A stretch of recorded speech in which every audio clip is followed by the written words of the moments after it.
The Rocky Mountains of Colorado Territory did not welcome you. They made no gesture of invitation and offered no warmth of approach.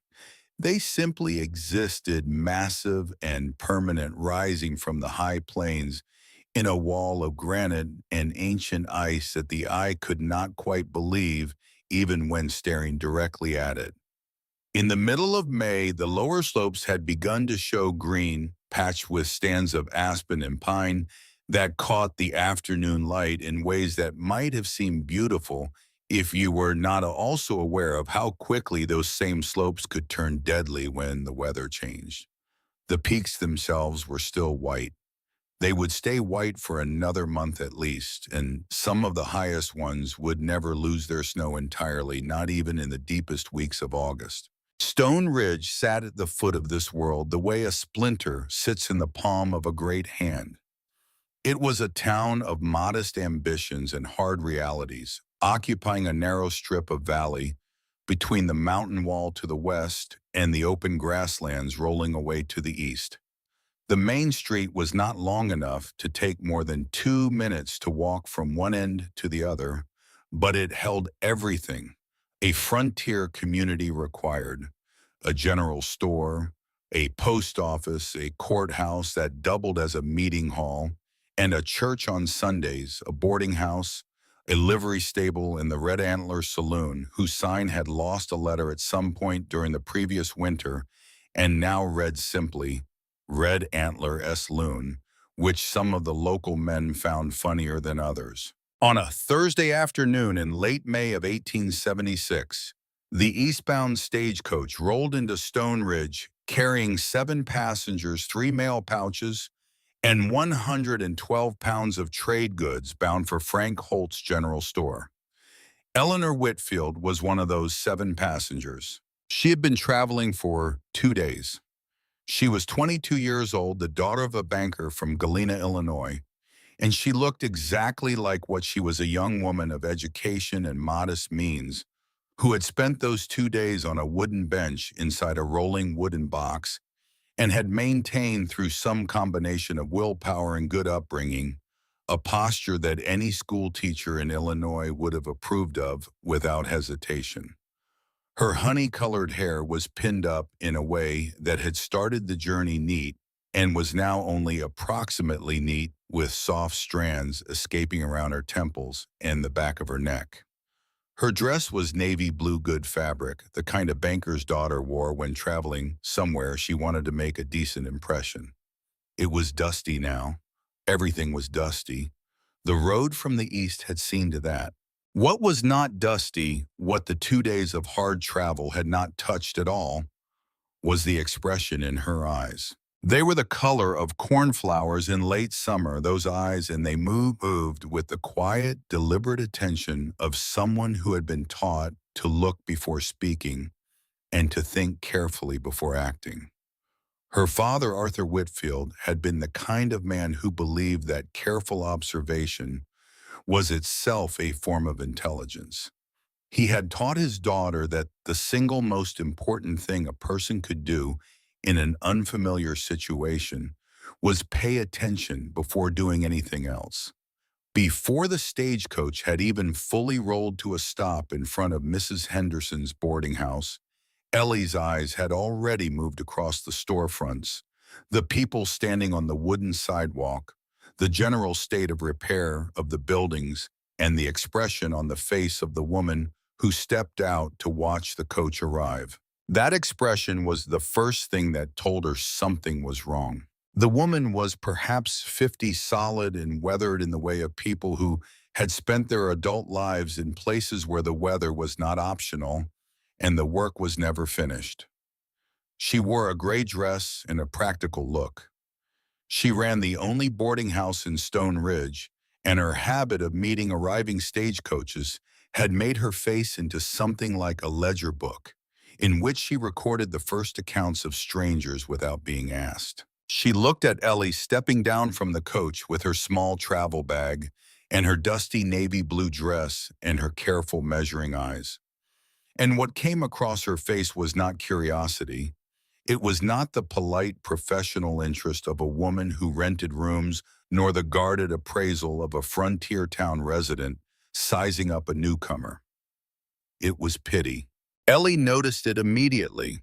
She noticed it the way her father had taught her to notice things that did not fit the expected pattern, the numbers that belonged in one column but were showing up in another. Mrs. Henderson said before Ellie had spoken a single word, "You must be Miss Whitfield, Owen's sister, from Illinois." "That's right," Ellie said. "I'm here to meet my brother." The woman nodded. She looked as if she was weighing something. Then she said quietly in the tone people use when they are delivering information, "They would rather not be the one to deliver." "He didn't tell you anything, did he? About what's been happening here?" Ellie set her bag down on the wooden sidewalk. She looked at Mrs. Henderson directly. "Why don't you tell me?" she said, "and we can figure out together what he told me and what he didn't." 2 days earlier, in the Red Antler Saloon, Owen Whitfield had played his last hand. He had been in Stone Ridge for 4 months. That was long enough to find a card game, and short enough that he had not yet built up the kind of reputation that might have warned someone sensible off from sitting across a table from him. Owen was 28 years old and looked on first impression like a man of reasonable prospects, medium height, reasonably dressed with the kind of easy manner that made people like him before they knew him well enough to know better. The problem was not that Owen was a bad man. He was not. The problem was that Owen Whitfield had a weakness that operated entirely independently of his better qualities, the way a hole in a boat operates independently of the skills of the man rowing it. He could not stop gambling, not when he was ahead, and not more critically when he was behind. He had the gambler's particular form of optimism, the absolute and unshakable conviction that the next hand would correct the mistakes of all the previous ones. It never had, it never would. But the conviction remained in him as bright and as useless as a lamp in a burning building. By the Thursday afternoon when his sister's stagecoach rolled into Stone Ridge, Owen owed Aldrich Draper $615. Aldrich Draper sat at the corner table of the Red Antler the way a man sits in a room he functionally owns, which in his case was not far from the truth. He held the note on the saloon building, along with the notes on 4 other properties in Stone Ridge and approximately 2,000 acres of valley land that he had acquired over the previous decade through a combination of business acumen and methods that the people who knew him best had learned not to inquire about in any detail.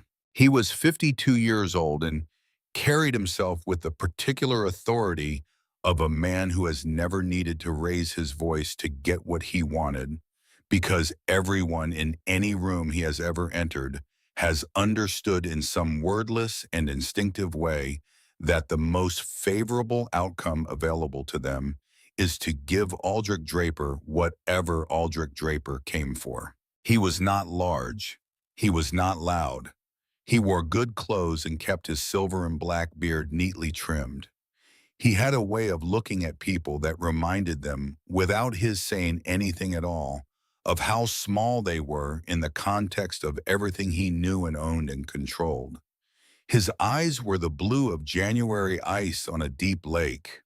They were the eyes of a man who had been measuring things for a very long time and had very rarely found them measuring up. On the afternoon that Ellie arrived in Stone Ridge, Aldrich Draper looked at Owen Whitfield across their card table and spoke with the calm, unhurried patience of a man who has already calculated every possible outcome and is simply waiting for reality to catch up with his calculations. $615, he said. "That is what you owe me, Whitfield. Total, going back 4 months." Owen had tried to buy time. He offered work promises, partial payments from money he did not have. Aldrich listened to all of it with the expression of a man listening to rainfall, acknowledging it, waiting for it to stop. Then Aldrich looked out the saloon window. Through the dusty glass, the eastern road into Stone Ridge was visible, and on that road, just cresting the final rise before town, the afternoon stagecoach was coming in. He watched it for a moment. Then he said, "You have something else, something more valuable than money." Owen followed his gaze. He felt his stomach drop in a way that had nothing to do with the bad hand he was holding. "You have a sister," Aldrich said. "I have heard she is young, intelligent, from a decent family." He set down his cards with the careful deliberateness of a man placing the final piece in a puzzle he has been working on for some time. "Bring her to me. Let me meet her properly. Or by tomorrow morning I will send men to collect what you owe in the manner I prefer, when people cannot pay." He did not need to explain what that manner was. Owen sat in the saloon for another hour after Aldrich left, staring at nothing. He was not a brave man. He had never pretended to be. But he loved his sister with the particular painful devotion that weak people have for those who are stronger than them, and mixed into that love was the continuous low-grade guilt of someone who knows somewhere beneath conscious thought that he will eventually let them down. He went to find her the moment her stagecoach stopped. In the small room of Mrs. Henderson's boarding house, with the May afternoon light coming through the single window at a low angle and laying a warm rectangle across the floorboards, Owen told Ellie everything. The card games, the money, the months of slow accumulation until the debt had grown too large to pretend around. He told her about Aldrich Draper, about the two previous wives, both of whom had died under circumstances that Stone Ridge had long since learned not to discuss in public. He told her about the ultimatum. He told her all of it, and then he sat with his hands between his knees and looked at the floor like a man waiting to be sentenced. Ellie did not cry. She did not raise her voice. She stood at the window with her back to her brother and looked out at the main street of Stone Ridge, at the dust and the weathered storefronts, and the mountains standing beyond them like something that had been there before any of this, and would be there long after. And she thought, her father had been careful in the way that only people who genuinely understand money can be careful. He had not treated wealth as an abstraction. He had treated it as a language precise and unforgiving, with its own grammar and its own logic, and he had taught his daughter to read it the way he taught her to read English, starting with the fundamentals, working up from there, never skipping anything, never assuming comprehension without verification. He had also taught her something else, something she had needed more times than she cared to count in the 2 years since his death. He said, "Ellie, before you make any decision that matters, write down what you know for certain. Not what you hope, not what you fear, what you know." She knew this. Aldrich Draper was 52 years old. He was wealthy by the standards of Stone Ridge and powerful by the standards of Colorado Territory. He had been married twice. Both wives were dead. No one in Stone Ridge would say how. If she went to Aldrich Draper, there would be no contract, no written terms, no protection, no defined period after which she would be free to leave. There would be only his word and his will, and she had been alive long enough to understand what both of those were worth when the man behind them had never in his life been held accountable for anything. She knew that Owen could not solve this himself. She had understood that the moment she saw his face at the stagecoach. What she did not yet know was what the alternative might be. She was still standing at the window, her mind moving through possibilities with the methodical patience her father had instilled in her, when the knock came at the door.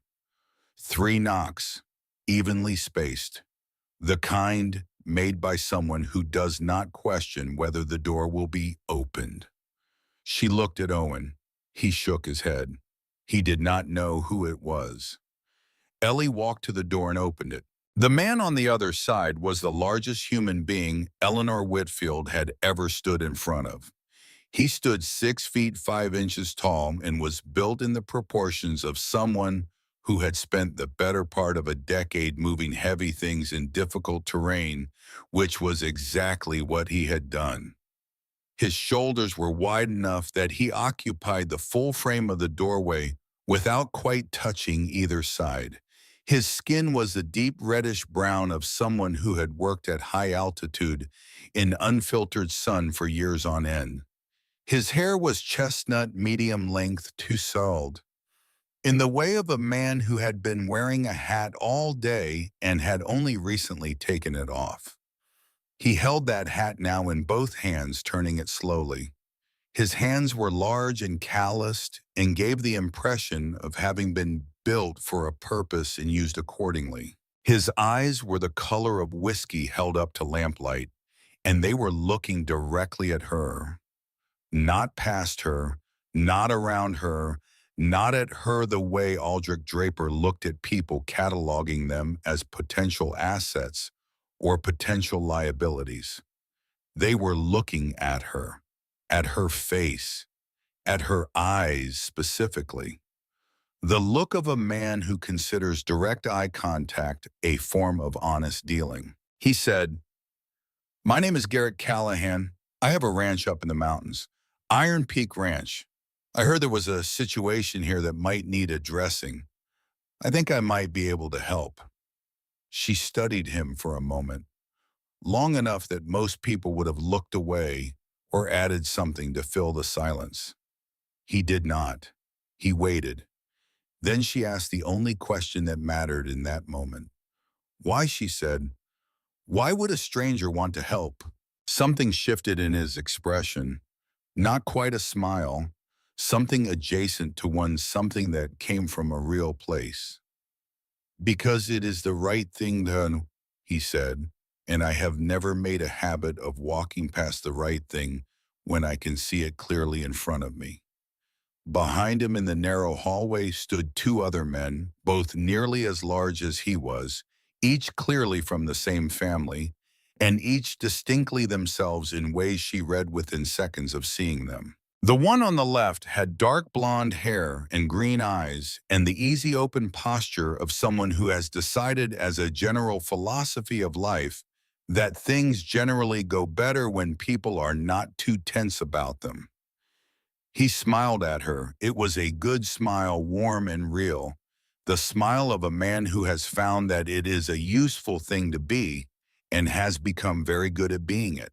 The youngest of the three stood against the far wall of the hallway, with his arms crossed and his auburn hair falling across his forehead and his gray-blue eyes moving over the entire situation with the quiet, calibrated attention of someone who forms opinions slowly but holds them firmly once formed.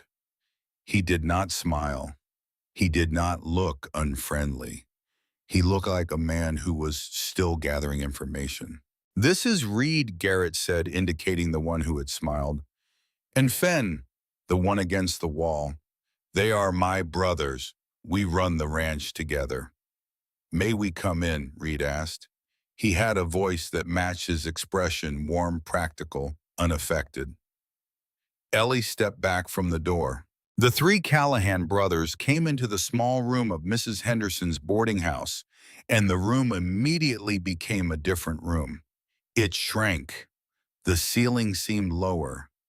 The furniture seemed to belong to a smaller scale of things entirely. Owen, standing in his corner, looked at them with the expression of a man who has just grasped the full dimensions of a situation he thought he had understood and found he had not. Garrett sat at the small table near the window. He placed his hat on the table beside him and looked at Ellie with the direct, unembellished gaze of someone who believes the most respectful thing you can offer another person is honesty without decoration. He said, "Iron Peak Ranch sits on about 900 acres, 3 hours up from Stone Ridge by horse. We run 200 head of cattle. We have a house, a barn, a bunkhouse. We are three men who know how to work land and do not know how to run a household properly. He paused. What came next had clearly been thought through carefully before being said, because it came without hesitation and without any of the verbal softening people use when they are about to say something they are uncertain will be well received. We need a woman to manage the house, cooking, household accounts, general oversight of the domestic operations. We tried hiring for this position. It did not work. We made inquiries about a mail order arrangement through a service in Denver. Two women came up to see the ranch. Both left. He held her gaze steadily. I am prepared to pay the total of your brother's debt in full tomorrow morning before Draper sends anyone. In return, I am asking you to consider a one-year contract. A contract for what exactly? Ellie said. For working at Iron Peak Ranch, managing the household and the accounts. You would have your own room, your own privacy, regular wages paid in goods and provisions. At the end of 1 year, if you want to leave, we give you $400 in cash and transportation to wherever you choose to go. No other conditions attached. And the legal structure of this arrangement, she asked. What does it look like on paper? Garrett looked at her. Then he said, to protect you from any claim Draper might attempt to make and to give the arrangement proper legal standing, you would be married to me, formally, before Judge Beckett. I am the eldest and I carry the legal authority for the family. The words settled into the room the way stones settle into still water. Ellie looked at him. She looked at Reed, who had taken a seat on the edge of the bed frame and was watching her carefully with the focused attention of someone who is no longer smiling, but is genuinely engaged with what is happening. She looked at Fenn, still standing at the wall, watching her in his particular way, the way of someone who is gathering data and has not yet finished the process. To you, she said, I would be married to you. Yes. While also living with your brothers. Yes. In a house with all three of you, like Garrett said, we are not asking you to be anything other than what the contract specifies. A manager, a member of the household. What develops between people who live and work together honestly over time is not something a contract can dictate or predict. But the contract will be specific about your rights and your protections. You can read every word of it before you make any decision. Ellie looked at him for a long moment. Then, who wrote the contract? I did. I will read it tonight, she said, and give you my answer in the morning. That night in the small room of Mrs. Henderson's boarding house with the oil lamp burning low and the sounds of the frontier town settling into its quieter evening register, Ellie sat at the table wooing and read 8 pages of handwritten legal text. She read it once to understand it. She read it a second time to look for the things that were not there. Her father had taught her to look for the hidden costs, the invisible obligations, the clauses that look generous, until you read them carefully against the light and found the catch embedded in the language like a knot in a plank of wood. He had told her that those things were always present in agreements between people who wanted different things from each other, always without exception, and the skill was in finding them before you signed your name. She read Garrett Callahan's contract twice and did not find them. What she found instead was something she had not expected and could not have predicted from the outside, a document of considerable and genuine fairness.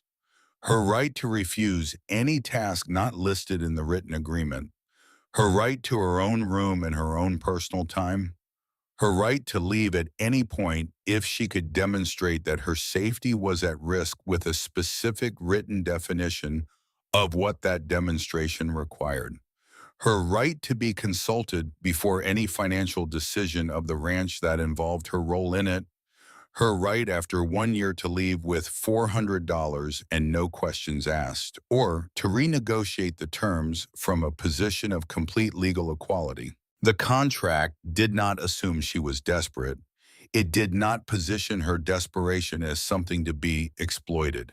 It offered her a transaction clearly and completely, and it treated her as someone capable of understanding and evaluating a transaction on its own merits. She sat with me that for a considerable time. She thought about Aldrich Draper and his January eyes and the two wives no one in Stone Ridge would speak of directly. She thought about what her father would have said if she had brought him this situation and this contract and asked him to analyze it professionally as a man who had spent 40 years understanding what documents revealed about the people who wrote them.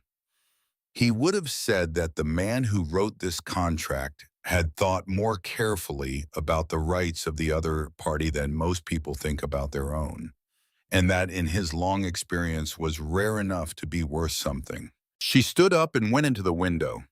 The main street of Stone Ridge was quiet now, the hour late enough that even the Red Antler had reduced its lights to a dull amber glow behind the dirty windows.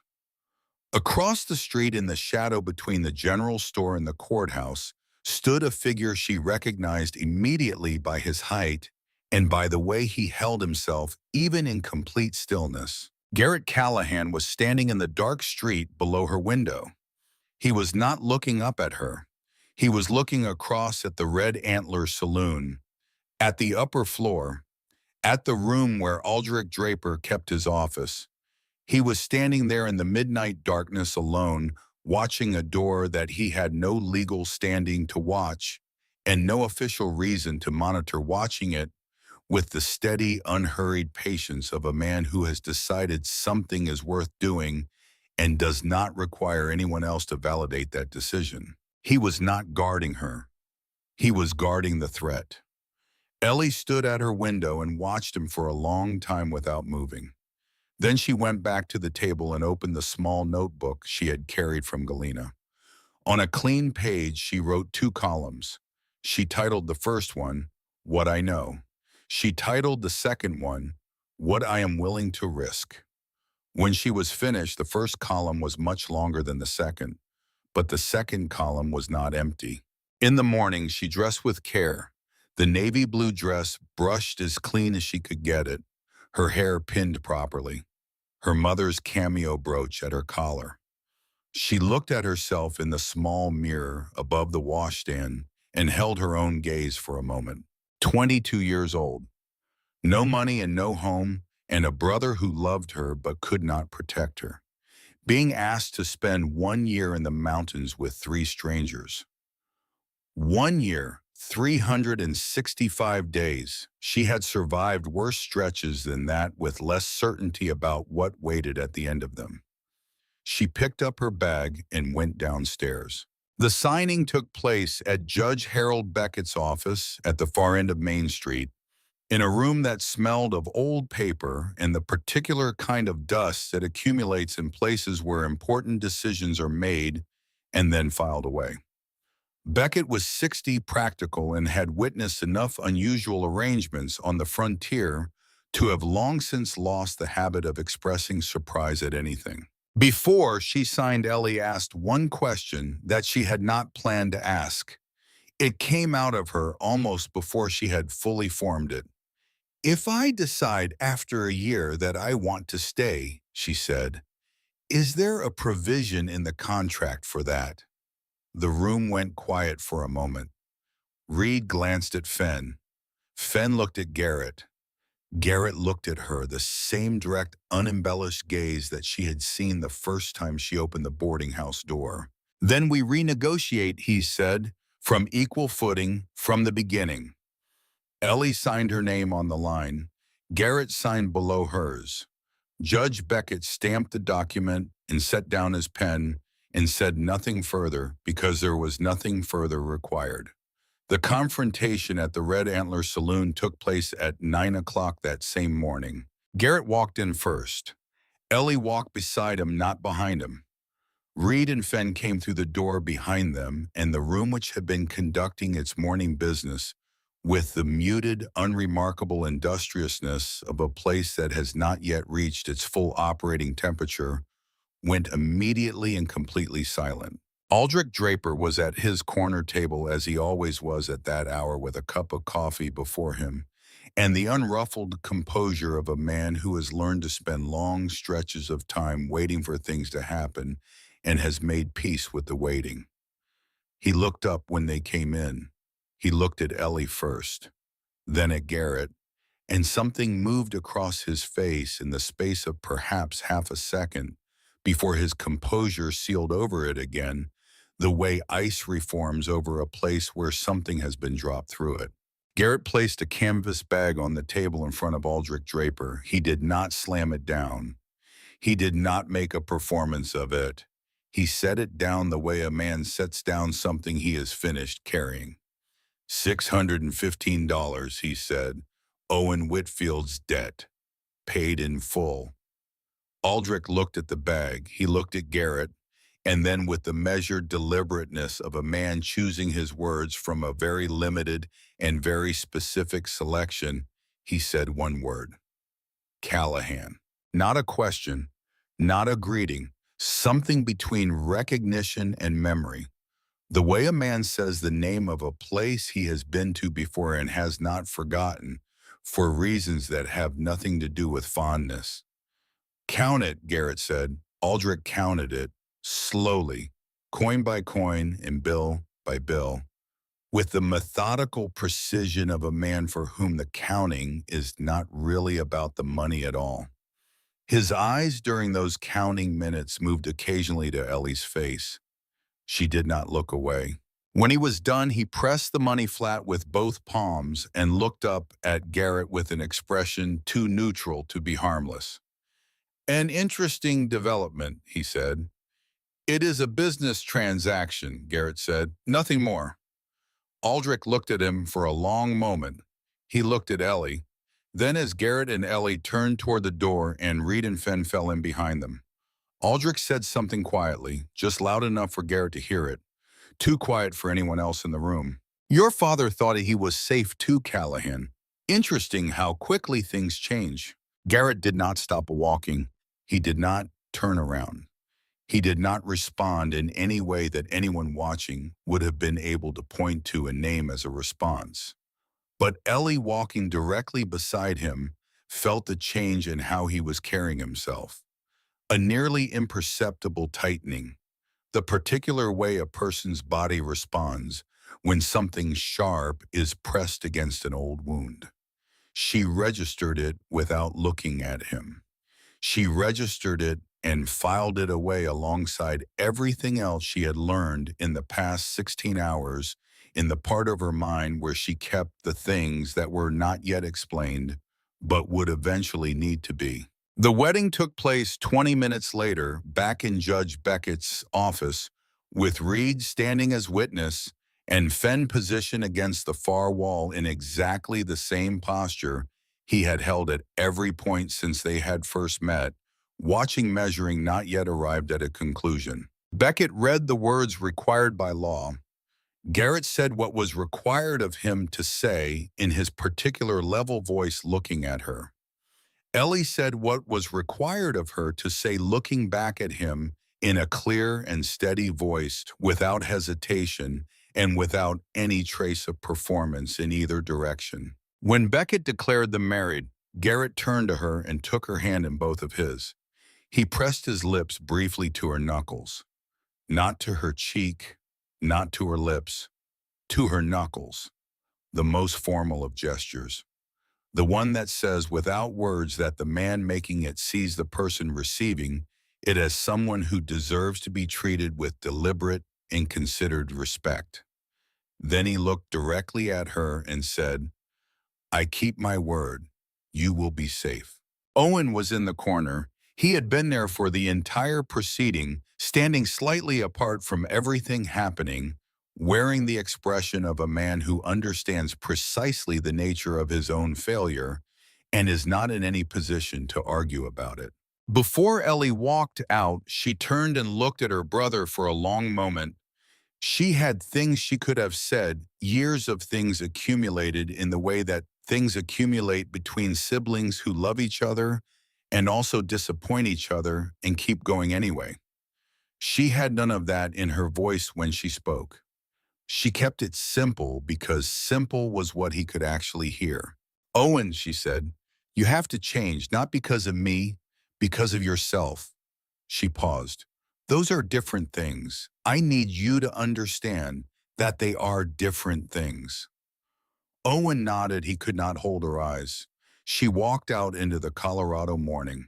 The journey up to Iron Peak Ranch began in the early afternoon, with the sun already angling westward and the mountains throwing long shadows across the valley floor. There was a wagon for the supplies and the few items Ellie was bringing with her. There were horses, Garrett's bay gelding moving out ahead of the wagon, with the unhurried authority of a horse that has made this trip many times before. Reed's horse moving alongside the wagon, and Fenn's roan keeping a measured distance at the rear. Reed talked. He had it became apparent within the first 20 minutes of the journey, an essentially inexhaustible supply of conversation about the ranch, the land, the specific qualities of each season in the high country, and the various ways in which the mountains exceeded anything a person from the flatlands could have previously imagined. He delivered all of this without any apparent need for response, though he checked occasionally to confirm the audience was still present. Ellie listened and asked the questions her father would have asked. How many acres were in active grazing use? How much of the water supply came from the creek as opposed to a well? What was the typical yield on the cattle operation in a strong year, and what was it in a hard one? What were the fixed costs that did not change regardless of how the season went? Reed answered all of these without any indication that he found the questions unusual. That told her something about him. Finn rode at the rear and said nothing. Once when the wagon hit a rough section of trail and Ellie grabbed the bench rail to keep her balance, she looked back and found him already looking at her. Not with concern exactly, but with the particular attention of someone tracking a variable in an ongoing calculation. When he saw that she had regained her balance without difficulty, he looked back at the trail ahead. Garrett rode out front and did not look back. The road climbed steadily, moving from the open grassland of the valley floor into the lower forest and then up through the forest into a higher and sparser terrain of rock and scrub pine where the air was thinner and the light had a different quality, cleaner and harder, the kind of light that shows everything in its actual proportion and lets nothing hide. They stopped for the night at Holt's trading post. It sat in a wide clearing between two stands of old-growth pine, a solid log building that looked as though it had grown there rather than been built, surrounded by a small collection of outbuildings and a horse corral. Frank Holt came out to meet the wagon with the uncomplicated warmth of a man who genuinely likes most of the people he knows.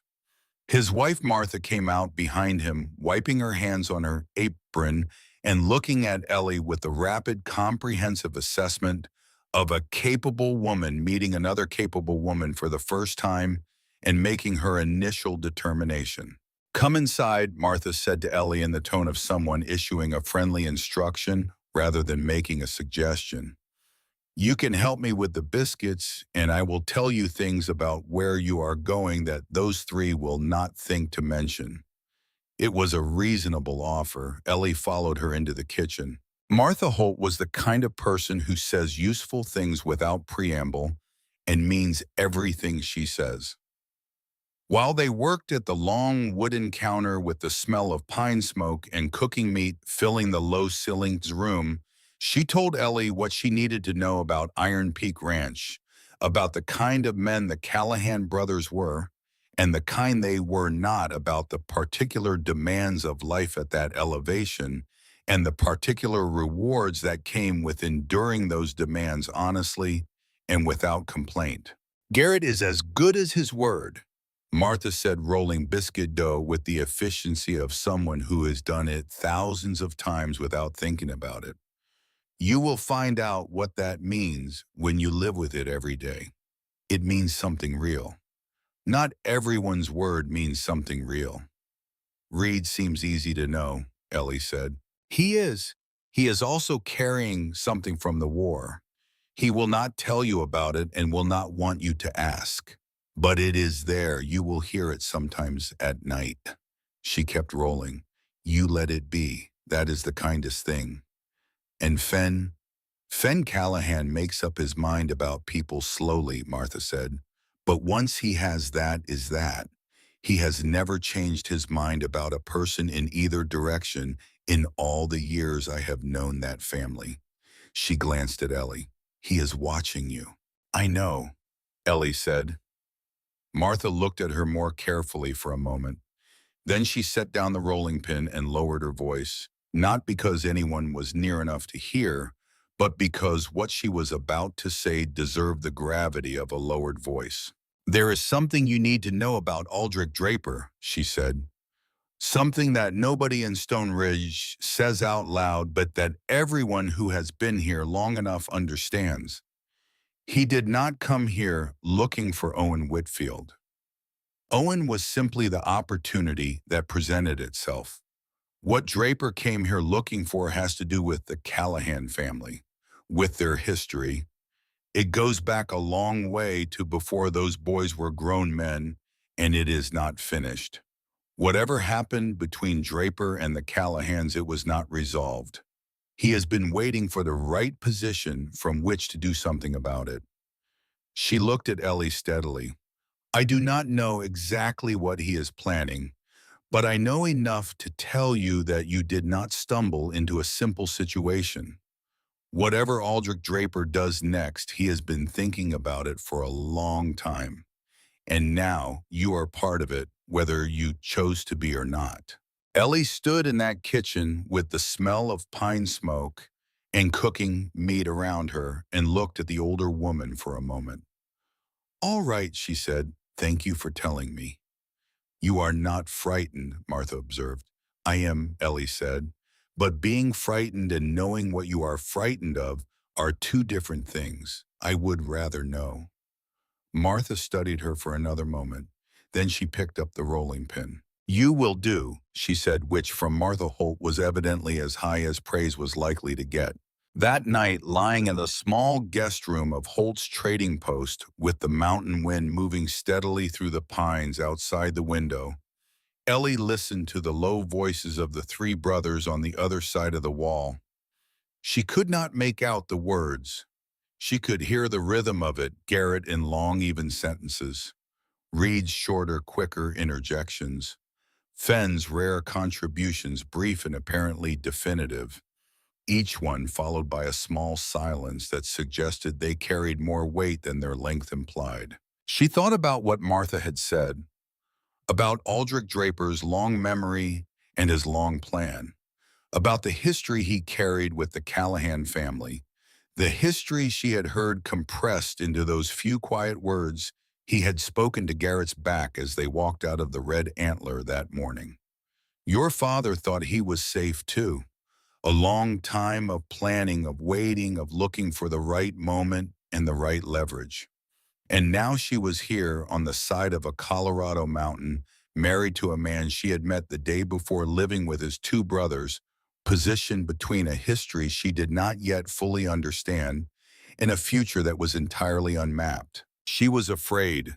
She would not pretend otherwise, even to herself. She was also, she realized with some quiet surprise, entirely clear about what she was going to do. She was going to keep her eyes open.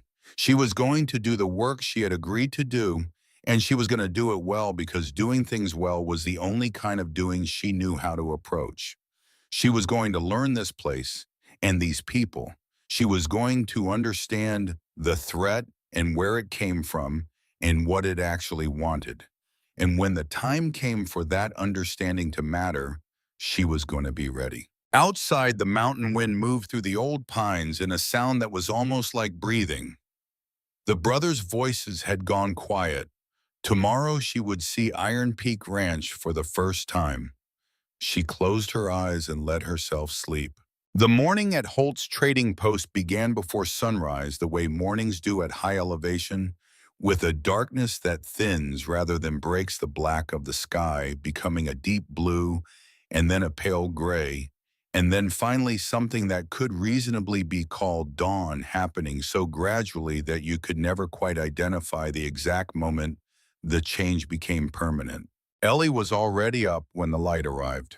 She had slept 4 hours, which was enough. She dressed in the dark and went down to the kitchen and found Martha at the stove and accepted a cup of coffee and a biscuit from the previous night without conversation, because Martha was the kind of woman who understood that not all mornings wanted to be talked at. They left Holt's trading post an hour after dawn.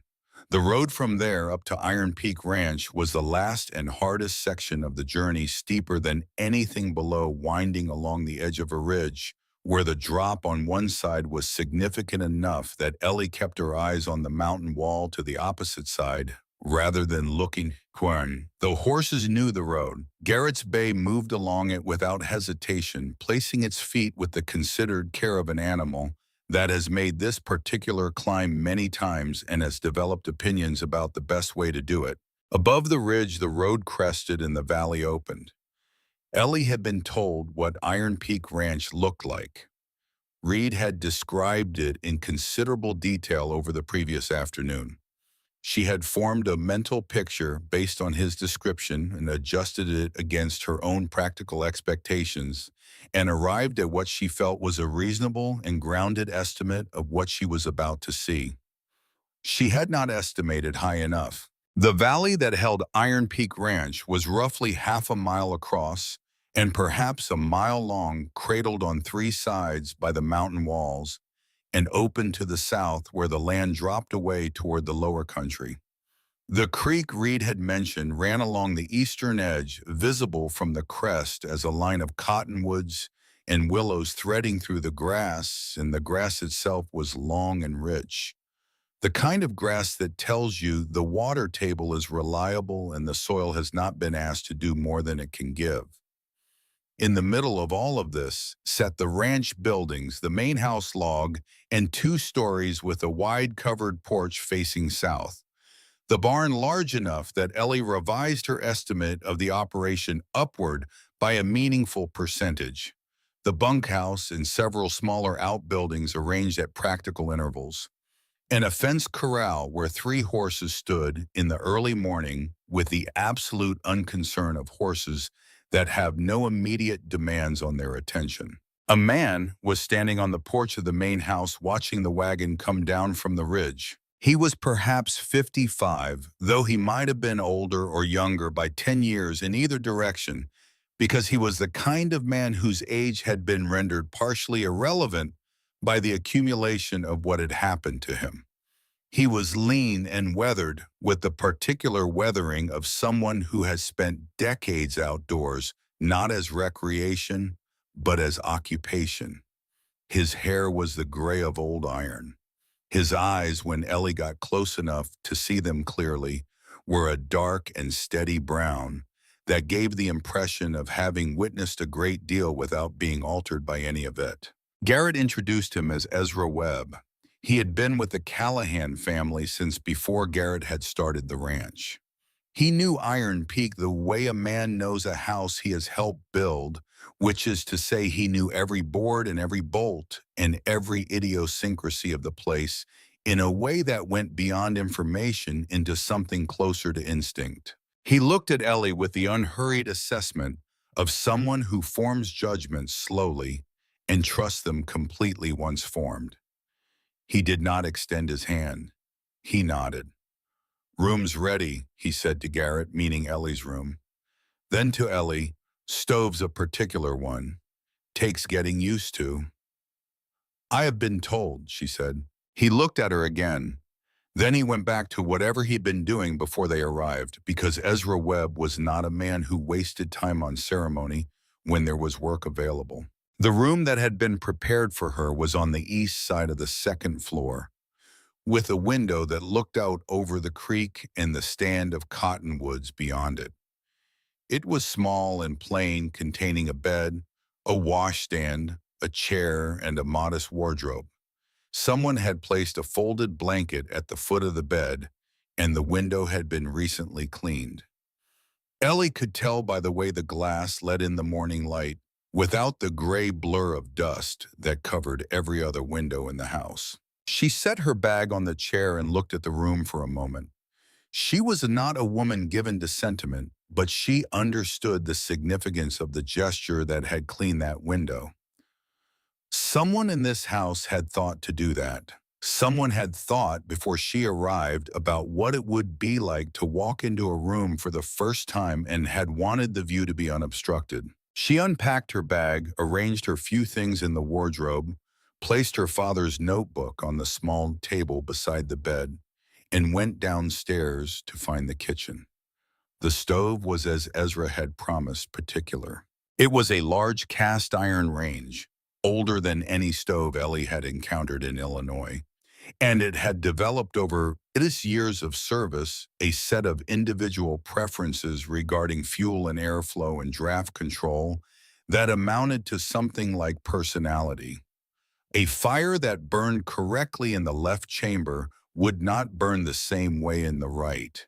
The temperature at which it produced a reliable baking heat required a specific arrangement of the dampers that Ellie spent the better part of 2 days learning, during which she produced one batch of biscuits that could have been used to repair a road and one loaf of bread that, when she cut into it, was acceptable on the inside despite its alarming exterior. By the fourth day, she could cook on it properly. By the end of the first week, she had begun to understand its rhythms the way she understood things she respected, by paying close attention without trying to force them into the shape she expected them to take. The accounting books she found in a drawer of the desk in the main room, a drawer that also contained a miscellaneous collection of receipts, invoices, cattle records, bills of sale, and correspondence in various stages of resolution. She spent an evening sorting through all of it. The books themselves were not wrong exactly. They recorded the transactions of the ranch with reasonable accuracy, but they recorded them in the way a man who does not think in terms of accounting records transactions, which meant that the information was present but not organized in any way that allowed you to look at it and understand at a glance the actual financial position of the operation. She asked Garrett the next morning whether she could reorganize the system. He looked at her. "What would that cost us?" he asked, and she understood that the question was not rhetorical. He was asking because he wanted to know the actual answer. "Nothing in money," she said. "Shmame, my time, and some additional pages for the books." "Do it," he said. Within 2 weeks, the accounts of Iron Peak Ranch were organized in a manner that would have satisfied her father. Within 3, she had identified that they were purchasing barbed wire from a supplier who charged more than the alternative in Laramie, and that adjusting the timing of their cattle sales by 6 weeks in either direction had historically produced meaningfully better prices. She presented both findings to Garrett on a single sheet of paper with the numbers laid out clearly. He read the sheet twice. Then he said, "Where did you learn this, my father?" He nodded. He looked at the sheet again. "We will make the changes," he said. That was all. But he kept the sheet of paper, and she noticed that it was still in his work jacket pocket at the end of the following week and the week after that. Reed, during those first weeks, was the presence in the house that made it feel inhabited rather than simply occupied. He had apparently decided at some point in his life that the most useful thing a man could be in most situations was easy to be around, and he had become very good at it. He told her about the surrounding land, the trails, the neighboring properties, the communities of people who lived within a day's ride, and the nature of the relationships the Callahans had with each of them. He told her about the seasons, what each one required and what each one gave, and he told her these things with the enthusiasm of someone who has found genuine meaning in the place where he lives. She noticed in those first weeks that he slept badly. Not every night, but often enough that she learned to recognize the particular stillness of a morning when he had not slept, the way he moved through the kitchen with slightly more deliberateness than usual, as if making each action count for something. She never asked him about it. Martha had told her not to, and Ellie's own instinct agreed. Some things are not helped by being named. Fen was another matter entirely. He occupied the house in a way that was simultaneously present and invisible. The way skilled craftsmen occupy a workspace, you were aware of the work happening without being aware of the person doing it.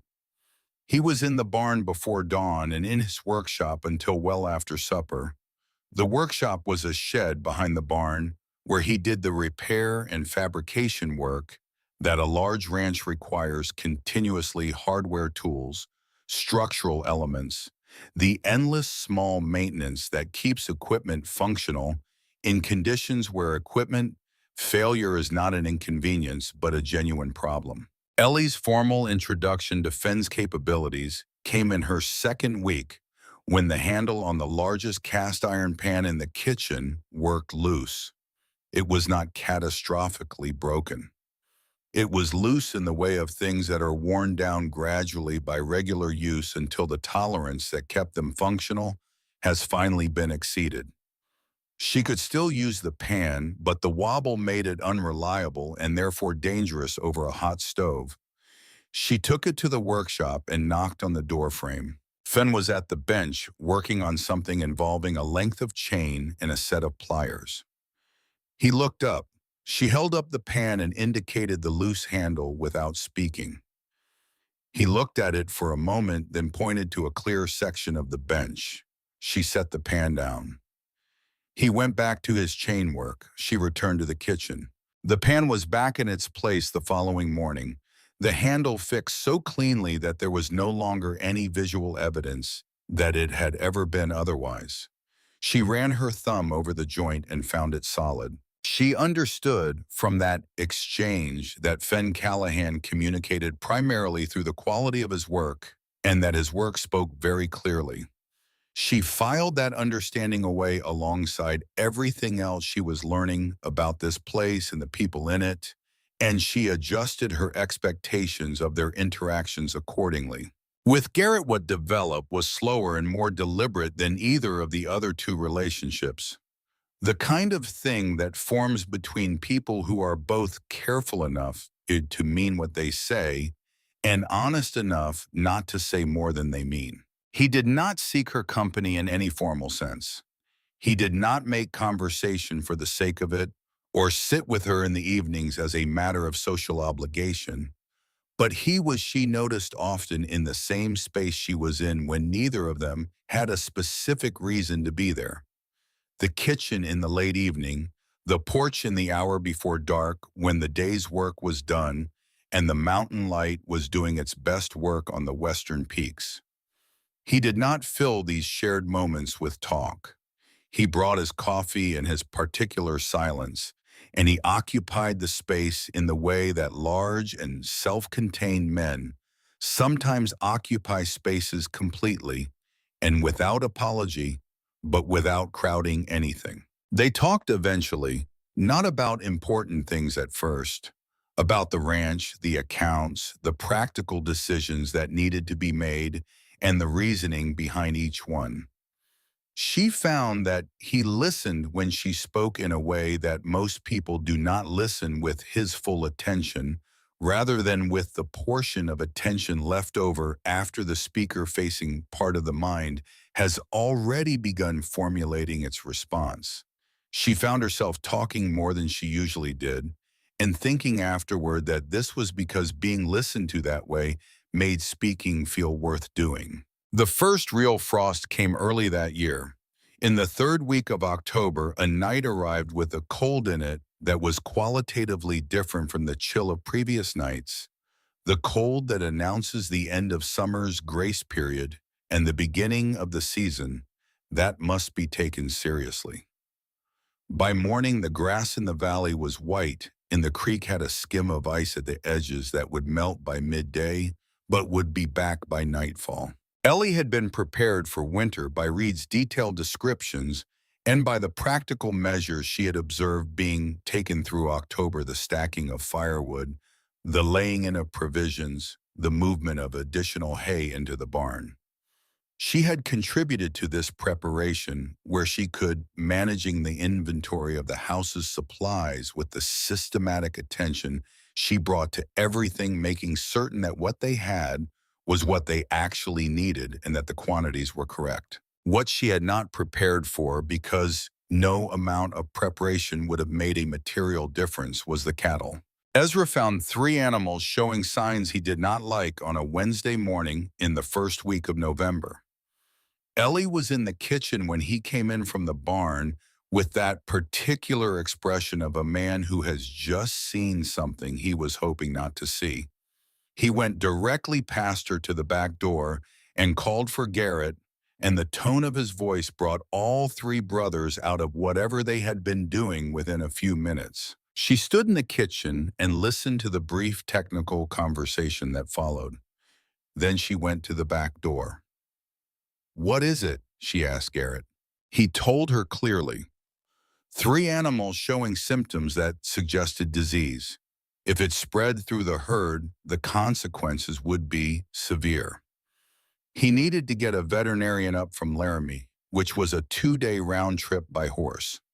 In those 2 days, without continuous monitoring and careful isolation of infected animals from the rest of the herd, the situation could deteriorate significantly. She said, "What do you need me to do?" He looked at her. "Can you track symptoms systematically? Each animal every few hours, written down in enough detail that a veterinarian can understand the progression when he arrives." "Yes," she said. "It will be difficult work," he said. "Long hours. Cold. When do I start?" What followed was 48 hours of the most demanding work Ellie had done in her life. The November cold at that elevation was not the cold of Illinois winters. This was the cold of altitude and proximity to stone, a cold that settled into everything and required continuous active management to prevent it from settling into you as well. She moved between the barn and the house every 4 hours, day and night, carrying her notebook and the lantern, and wearing every layer she owned, plus a heavy canvas coat that Finn had found somewhere and left on the hook by the back door without comment. She documented each of the 3 sick animals, and then the fib, and then the 9, recording their symptoms with the precision her father had instilled in her, noting changes from one observation to the next, tracking the progression with the same methodical attention she brought to the accounting books. She slept in 2-hour intervals when she could. She ate standing at the kitchen counter between barn visits. By the end of the first day, she had stopped thinking about being tired. By the end of the second, she had stopped thinking about almost anything beyond the immediate task. The veterinarian arrived on the second afternoon. He was a practical man from Laramie named Dr. Warren Crane, who had been doing this work for 30 years and had seen most of what could go wrong with cattle in the Colorado high country. He came into the barn, looked at the sick animals, and then Ellie handed him her notebook. He read it, standing there in the cold light of the barn, turning pages steadily.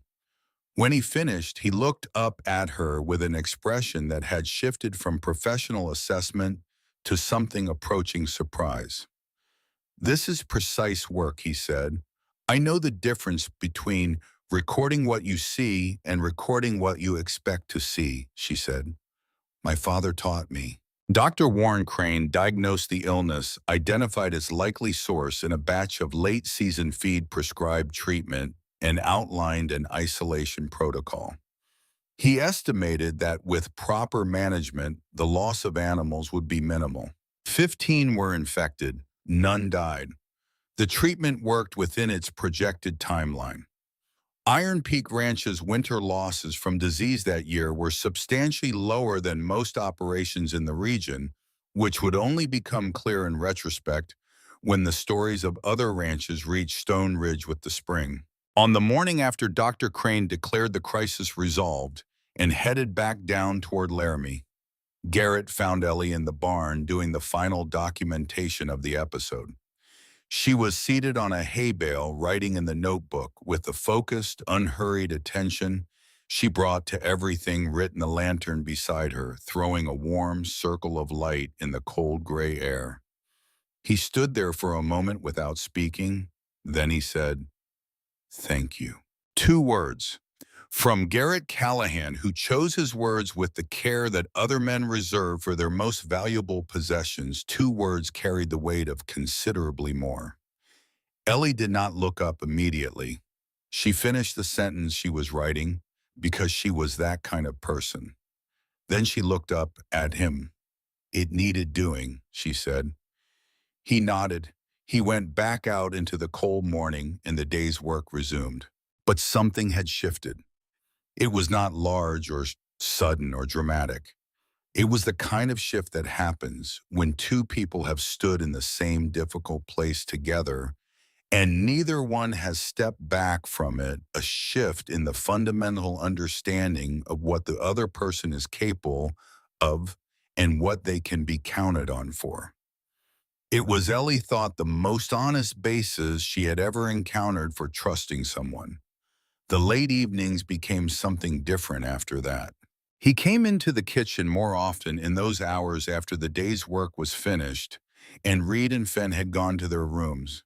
He brought his coffee, and she had hers, and they sat at the opposite ends of the long kitchen table with their respective work in front of them, the accounts and the plans, and the ongoing correspondence of a working ranch, and the silence between them was the comfortable kind, the kind that does not need to be filled. One night in December, in the weeks following the cattle crisis, Garrett put down his pen and looked at the table for a moment.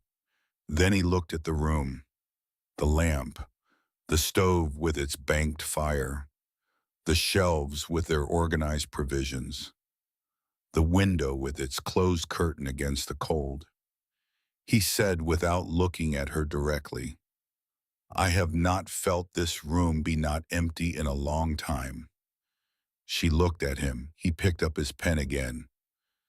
"I did not intend to say that out loud." She looked back at her own work and did not respond immediately. The fire in the stove settled with a small sound. Outside, the mountain wind moved against the house. "I understand," she said finally, which was the honest answer and the one that asked nothing of him that he had not already given. The news from Stone Ridge arrived with Ezra in the second week of January, delivered in the characteristically direct manner of a man who believes that the most useful thing you can do with difficult information is get it from the source to the people who need it as quickly and clearly as possible. Ezra had gone down to Stone Ridge for supplies. On the way back, he had stopped at Holt's trading post where Martha had told him what she had seen, a man who had arrived in Stone Ridge 3 days earlier and taken a room at Mrs. Henderson's boarding house with a travel trunk and what appeared to be an extended stay's worth of luggage. The man's name was Gerald Hatch. He was a lawyer from Laramie. Martha had recognized the name because she recognized most names that mattered in Colorado territory.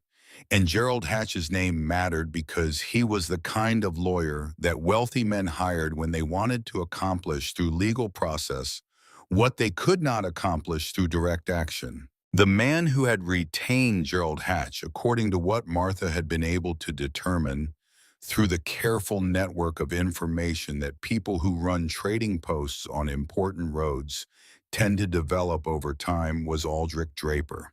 Garrett received this information in the barn where he had been working on the harness.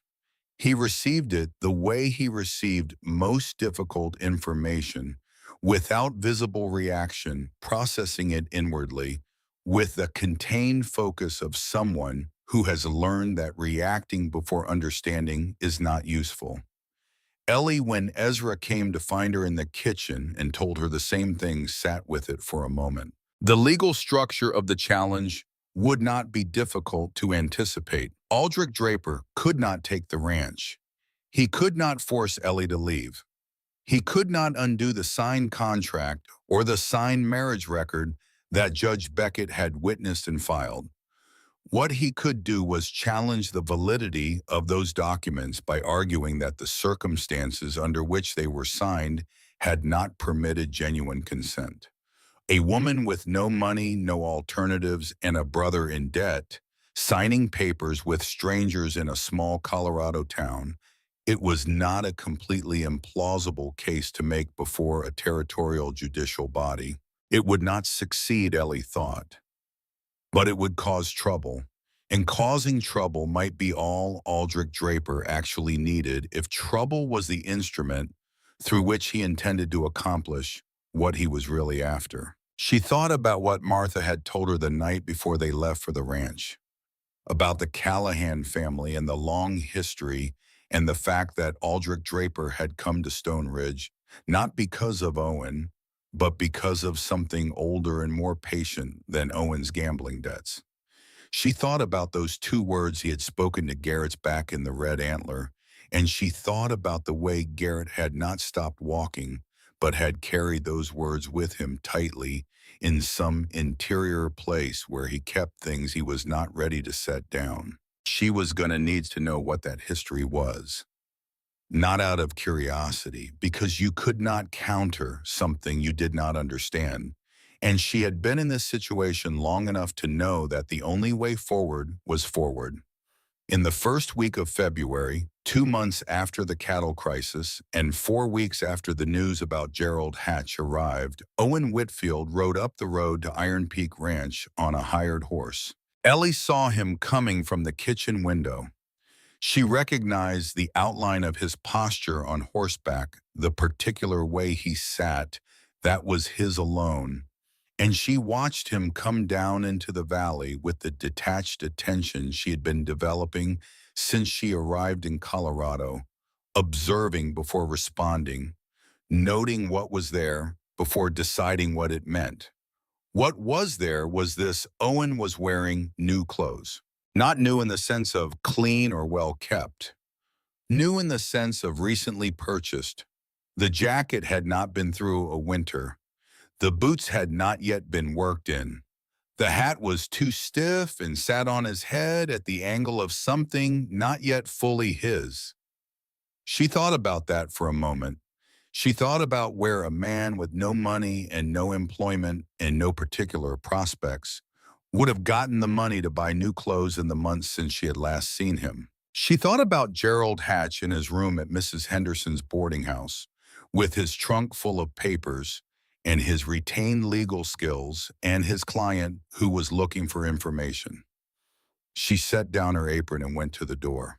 Owen came into the house with the particular energy of a man who is trying to seem comfortable in a situation that does not afford him comfort. He was glad to see her genuinely. That was real. But behind the genuine gladness, there was the familiar thing she had learned to recognize in her brother.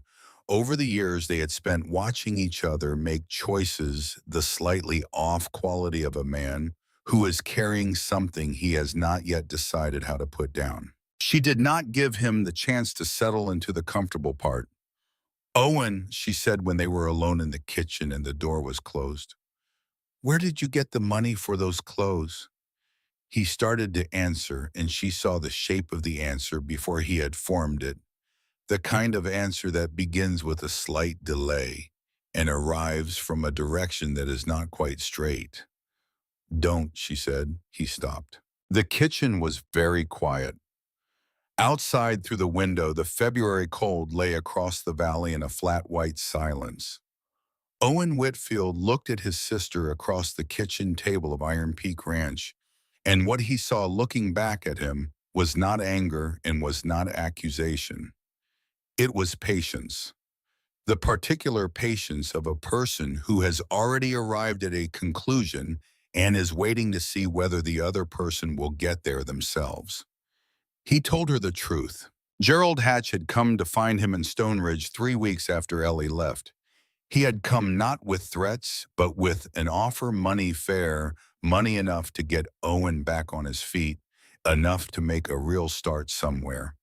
All he needed in return was information about Iron Peak Ranch, the layout of the buildings, the patterns of the household. Any evidence, any at all, that Eleanor Whitfield was not living freely, was not happy in her situation, was not there by genuine choice. Anything that could be used to argue before a judicial body that the circumstances of her consent had been compromised. Owen had accepted. He had come to the ranch, he said, because he was going to tell her.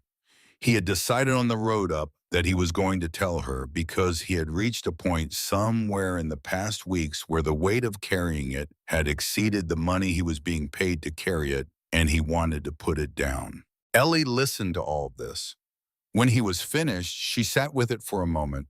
Then she stood up and went to the small desk in the corner of the kitchen where she kept her writing materials and took out a blank sheet of paper. She wrote a short document. It took her 4 minutes. When she was done, she brought it back to the table and set it in front of Owen with a pen. "This is a written account of what you just told me," she said. "The approach from Hatch, the agreement, the nature of the information they were asking for, and the fact that you came here to disclose it rather than to continue providing it. You sign this, you date it, and then you have a choice. You stay here and work. Not for wages to start, not for some time. Under Ezra's direction, doing whatever he tells you the way anyone new to this work does. Or you leave and I will not see you again." She looked at him steadily. "Those are the options I can offer you. I cannot offer anything else." Owen looked at the document. He looked at the pen. He looked at the window where the February valley lay flat and white and entirely indifferent to whatever he decided. "What if they come back after me?" he said. "Hatch, Draper. That is a consequence of the choices you have made," she said. "It is not something I can solve for you. What I can tell you is that if you sign that paper and stay here and work honestly, you will have people on your side. That is not nothing." He picked up the pen. He signed the document. He dated it in the lower right corner in his particular handwriting, slightly uneven, slightly hurried, the handwriting of a man who has always been more comfortable with action than with the recording of it. Ellie picked up the paper and set it with her notebook. She went to the door and called for Ezra. That night, Garrett came out to the porch after supper and found Ellie standing there in the February cold, her breath visible in the lantern light, looking out over the dark valley. He stood beside her for a while without speaking. She told him what Owen had said and what Owen had signed. She told it to him the way she told him things she needed him to know directly without extra weight on any part of it, because the information itself was enough. He listened in silence. When she finished, he was quiet for a moment. Then he said something she had not expected him to say. "I could dissolve the marriage," he said, formally, "before Hatch files anything with the judicial body. If there is no marriage, there is no challenge to its validity. You would be free. The $400 is available now, not after the year. And I would arrange transport to wherever you want to go." She looked at him. "I made you a promise," he said, and his voice did not change when he said it. It was the same even register in which he spoke of everything that mattered to him. "The promise was that your interests come first. If dissolving the marriage serves your interests better than fighting does, then that is what I should do." The lantern threw its small circle of light between them. Beyond the porch, the valley was black and silent under the February stars. "Garrett," she said. He waited. "You built this ranch in 6 years," she said. "You built it alone at first, and then with your brothers, and it is the kind of thing that is built once if a person is very determined and very capable and does not stop when the season is hard. Aldrich Draper has been planning something against your family for longer than this ranch has existed. If we dissolve the marriage, he loses one target, but gains a clearer path to another. She paused. You are not protecting me by removing me from the situation. You are removing yourself from the person who might be able to help you with it.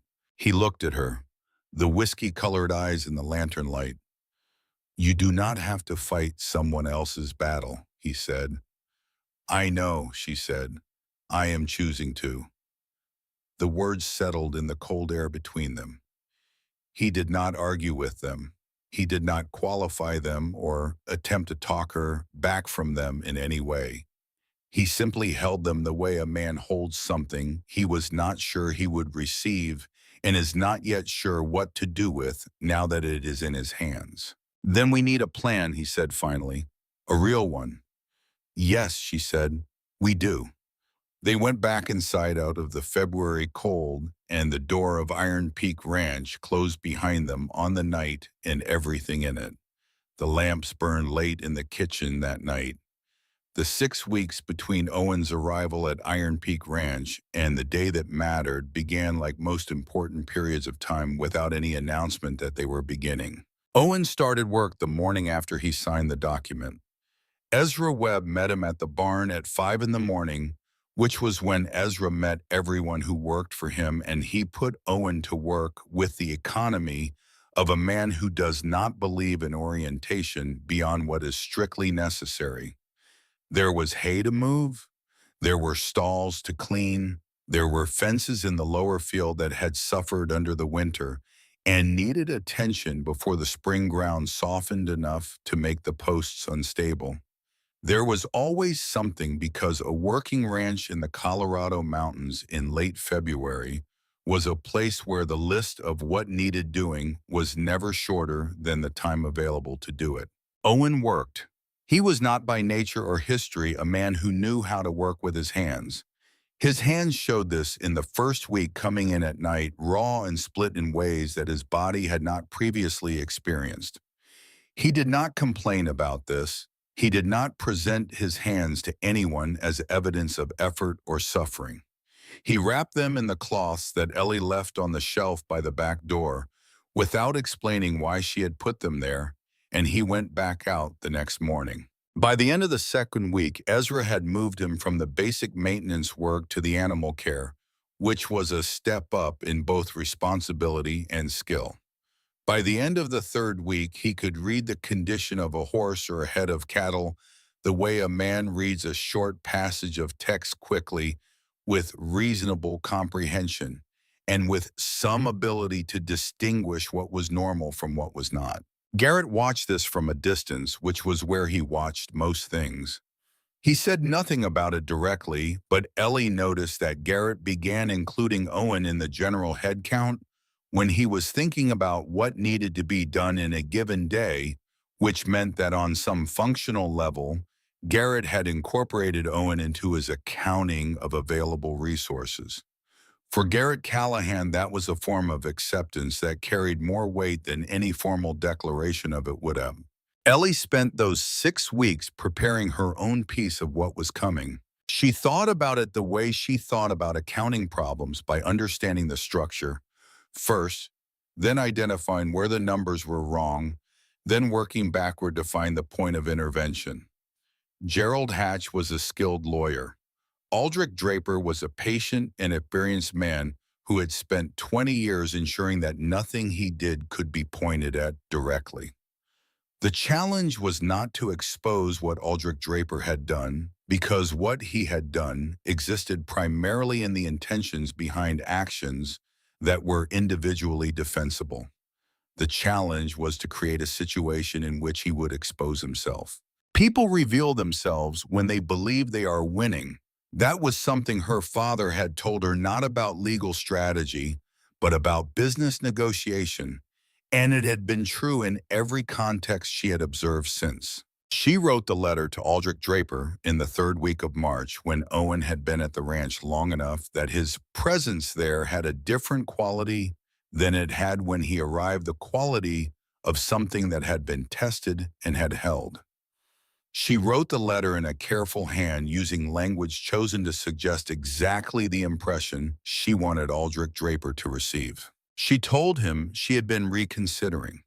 She told him that the winter at Iron Peak Ranch had been harder than she had expected and that she had begun to wonder whether the choice she had made in May was one she would have made with more information.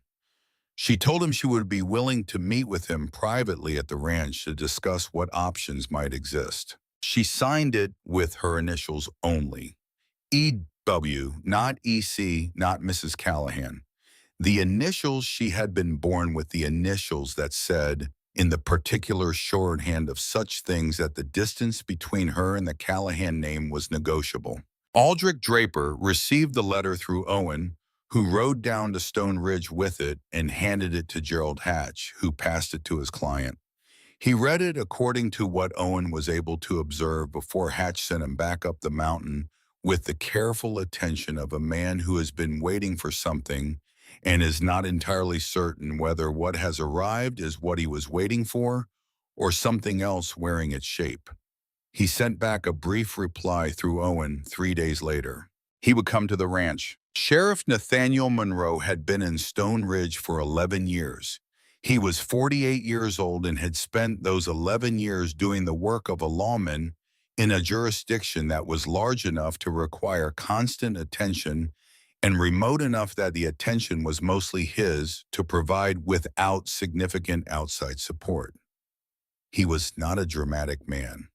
He did not have a gift for speeches or pronouncements or the kind of visible authority that some men in his position cultivated because they found it useful.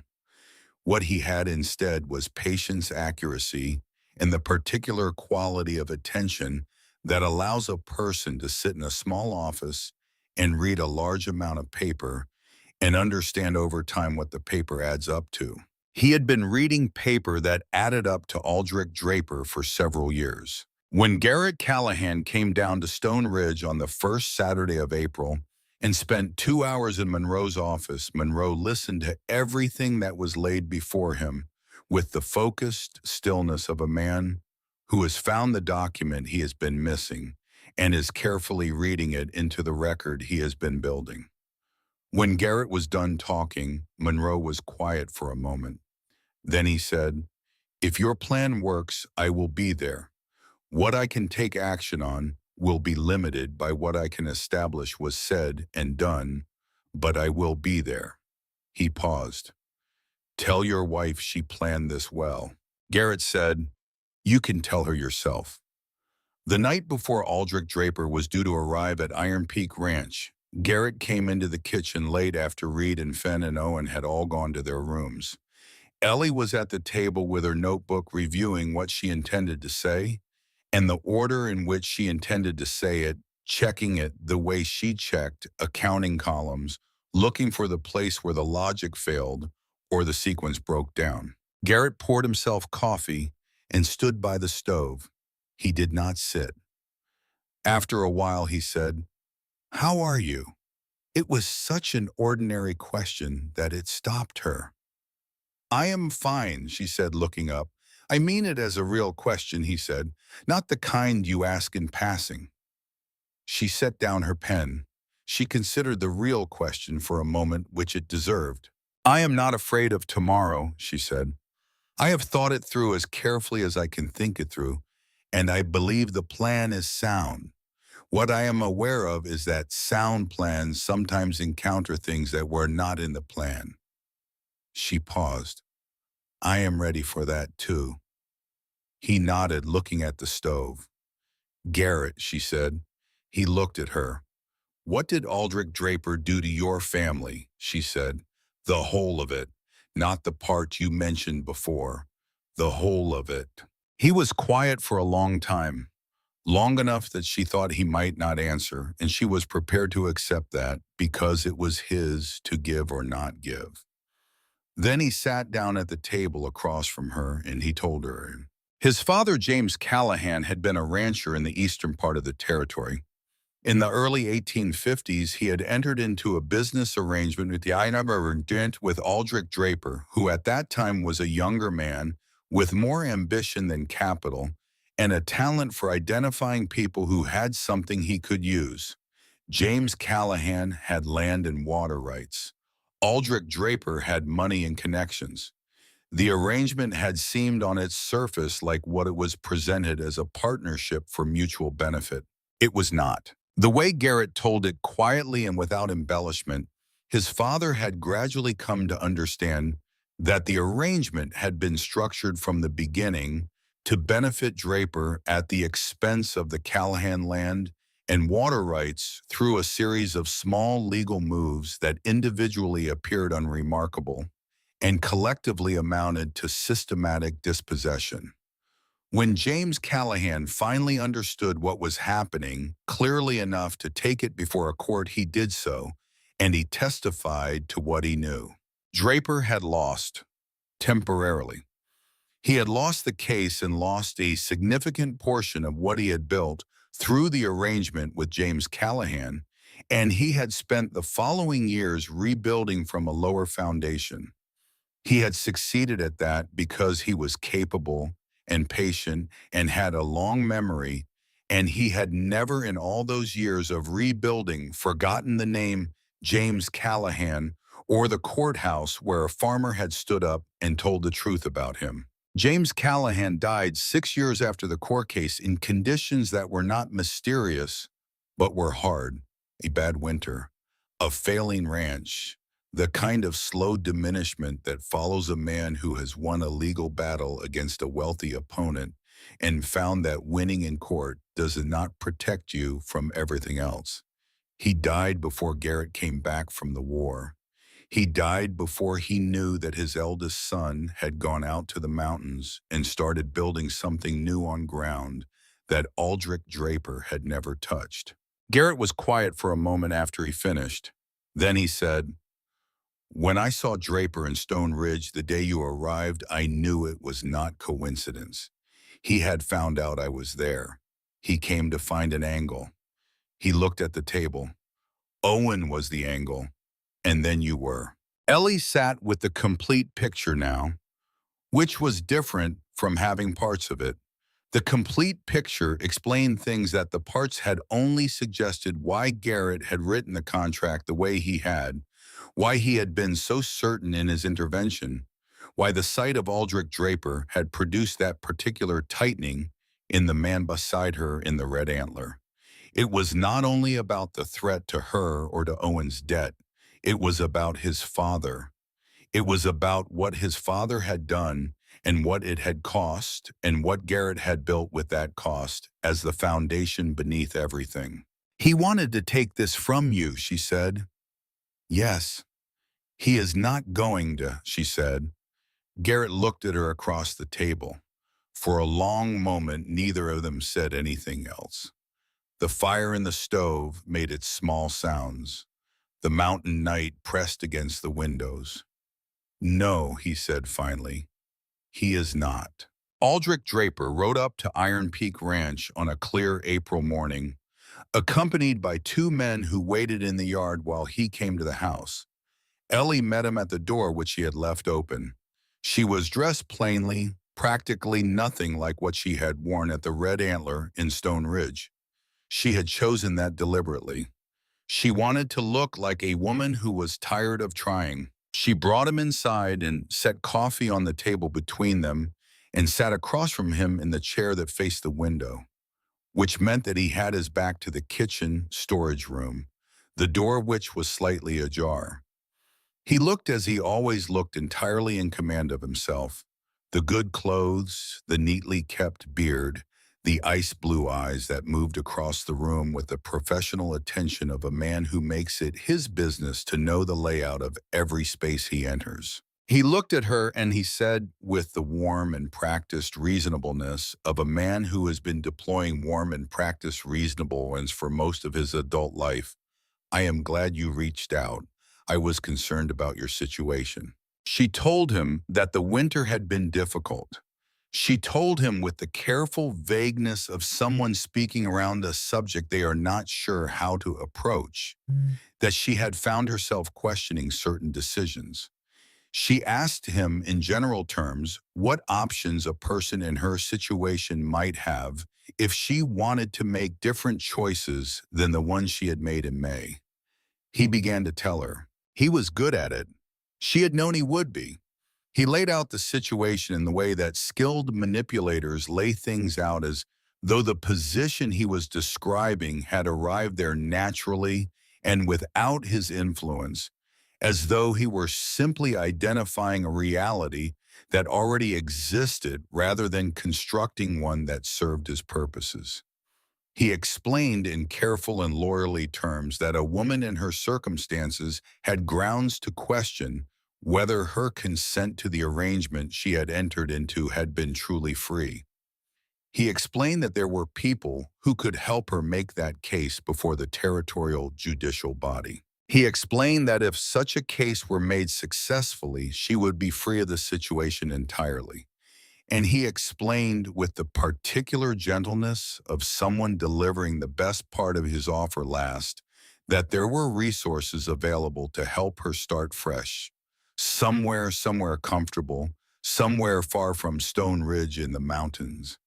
What would be required of me, she said. He said a statement, a formal statement describing the circumstances under which she had made her decisions in May, confirming that she had been in a position of such limited options that her consent could not be considered fully voluntary. And while she was providing that statement, perhaps she could also describe in general terms the operations of Iron Peak Ranch, the finances, the patterns of the household, the legal arrangements currently in place. He said, "Nothing you would not have every right to share freely." She said, "And what would this accomplish for you?" He looked at her. He had not expected that question delivered that directly. He recovered well in the manner of a man who has been recovering from small surprises for decades. He said that he had a long-standing interest in this region, in the people and properties here. She would be helping to clarify a situation that had been unclear for some time. A long-standing interest, she said, in the Callahan family specifically. A pause, very brief. Among others, he said, because of what Garrett's father did in court, she said, 20-some years ago. The pause was longer this time. Aldrich Draper looked at her with an expression that was making a transition she could see happening, a transition from the warm reasonableness of the opening position to something underneath it that was considerably colder and considerably more honest. He said quietly, "You are well informed." "I am," she said. I have been paying attention since May." The door of the kitchen storage room opened. Sheriff Nathaniel Monroe stepped into the kitchen, followed by Ezra Webb and one of the Stone Ridge men Ezra had brought in for the purpose. Monroe had his notebook open. He had been in that storage room for the past 40 minutes, and his handwriting was steady and legible and covered several pages. Monroe looked at Aldrich Draper and said without drama or elevation, "Mr. Draper, I have recorded this conversation from the point at which you described the purpose of the statement you were asking Mrs. Callahan to provide. I would like to ask you some questions." Aldrich Draper was still for a moment. Then he turned and looked at Ellie. She looked back at him. She did not say anything. She did not need to. The look that passed between them in that moment was the one that passes between two people, when one of them has understood finally that the other one is not what they believe them to be. He had believed she was desperate. He had believed that desperation was the whole of her or enough of the whole to be workable. He had been wrong in the way that people are wrong when they look at someone and see only the circumstances around them rather than the person inside those circumstances. Monroe asked his questions. Aldrich Draper answered them with the careful precision of a man who has a lawyer's instincts even without his lawyer present and understands what can be used against him and what cannot. He said very little that was directly damaging because he was too practiced for that. But the conversation Monroe had recorded was detailed enough, and the picture it formed when laid alongside what Owen Whitfield had to say was clear enough that the formal hearing became not the threat Aldrich Draper had intended, but the instrument of his own exposure. Monroe submitted his notes and documentation to the Territorial Judicial Authority the following morning. Aldrich Draper was not arrested at the ranch. There was not yet enough for that, and Monroe was too experienced a lawman to move before the ground was solid under him. But the complaint was filed, the hearing was called, and Aldrich Draper, on the advice of Gerald Hatch, chose to appear rather than absent himself because a man who ran from a legal proceeding had already conceded whatever that proceeding might otherwise leave him. The hearing took place in the Stone Ridge Council Room 2 weeks later in front of the territorial judicial body and 30 members of the Stone Ridge community who had found reasons to be present. Gerald Hatch argued the case for his client with skill and efficiency. He was, as Owen had said, very good. He built his argument piece by piece, each piece individually, reasonable, the whole of it adding up to a portrait of a young woman in desperate circumstances, making decisions under duress. Judge Beckett testified to what he had observed at the signing. Frank and Martha Holt testified to the conversation Martha had had with Ellie the night before she left for the ranch. Their accounts were specific and consistent and described a woman who was doing exactly what Ellie had always done, gathering information, weighing it carefully, and making a considered decision based on what the information supported. Hatch responded to each of these with the professional agility of a man who has found the counter to most arguments before the argument is finished being made. He was managing it. He was managing it well enough that Ellie, watching from the side of the room, could feel the momentum of the thing and understood that it was not yet settled. Owen Whitfield stood up from the third row. He did not ask permission to speak. He stood up in the way of someone who has decided to do a thing and is done deliberating about it, and he said, "I want to give testimony." Hatch said immediately and with pointed precision, "This witness has a clear conflict of interest. He has been living at Iron Peak Ranch under the charity of the Callahan family. He has a financial motive to testify in their favor." Owen said, "I have a financial motive. That is correct. I also have a factual motive, which is that I know what happened from the inside and I can tell it accurately." He looked at the judge presiding at the table. The judge said he would hear the testimony. Owen did not look at Ellie when he spoke. He did not look at Garrett. He looked at the judge because the judge was the relevant audience, and Owen, in this particular 6 weeks of labor and choice, had developed a sharper understanding of the difference between relevant and irrelevant than he had ever previously possessed. He told 3 things. He told them that Aldrich Draper had approached him immediately after Ellie left Stone Ridge and had paid him to gather information about Iron Peak Ranch. He told them that Gerald Hatch had directed him specifically to look for evidence that Ellie was there against her will, describing the kind of evidence that would be useful and the kind that it would not be. He told them that his sister on the night in question had spent several hours reading the contract before she signed it, and that he had heard the pages turning through the thin wall of Mrs. Henderson's boarding house until well past midnight, because she was that kind of person, and she had always been that kind of person. And if there was one thing he could speak to accurately, it was the particular quality of attention that his sister brought to things that mattered to her. He said, "I am not a reliable man in general. I know that. But I am reliable about this because it is true and I saw it, and there is no version of this situation where I benefit from making it up. Hatch attempted his counter. He was skilled at it. He worked through several angles on Owen's credibility with the efficiency of a lawyer who has made witnesses look unreliable before and knows the path well. Owen sat through each angle and answered each one without the quality of someone who is defending a position. He answered like a man who is just tired enough of carrying something that the simplest thing to do is set it down and let it be what it is. After 2 hours, the judicial body rendered its decision. The marriage was valid. The challenge was dismissed. Monroe stood up in the room immediately after with a precision that spoke to careful prior thought. He announced that he was opening a formal investigation into the conduct of Aldrich Draper with respect to the payment of Owen Whitfield for the purpose of obtaining information relevant to ongoing litigation and into the broader circumstances of Draper's involvement in the Stone Ridge area. It was not an arrest. It was the beginning of a process, and processes of that kind move slowly, and their outcomes were not guaranteed even when the evidence was substantial.